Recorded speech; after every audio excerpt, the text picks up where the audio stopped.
Čia yra didžiausias spausdintuvas, kurį turime studijoje, jisai gali spausdinti iki 500 mm kvadratų detalės. Ir jau praėjo lygiai 3 mėnesiai nuo tada, kada aš jį pastačiau ir pilnai paleidau. Ta proga darau šitą video pademonstruoti, ką aš su juo per tuos 3 mėnesius atspausdinau ir šiek tiek apie jį papasakot. Pats pirmas rimtas projektas, kurį atspausdinau ant šito spausdintuvo, tai yra šita Mustang filtro dėžė. Šitas projektas tikrai nėra pats įspūdingiausias, bet mane nustebino, kiek gerai šitas spausdintuvas atlaikė ABS plastiką, kurį tikrai nėra lengva spausdinti. Kitas projektas būtų šita 60 cm ilgio nylon pastiprinta anglies pluošto detalė. Neskaitant to, kad jinai yra viena iš didžiausių detalių, kurią aš buvau spausdinęs ilgio atžvilgiu. Jinai atspausdinta iš labai tvirto nylon plastiko, kurį yra žiauriai sunku spausdinti.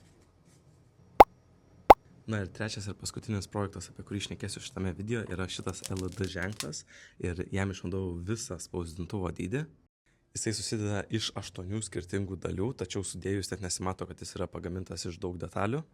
Į vidų įmontavau LED juostas, taip pat jas visas sulitavau ir galutinis rezultatas nustulbinančiai gerai atrodo, jį galima valdyti per kompą ir telefoną naudojant Wi-Fi ir yra daug efektų.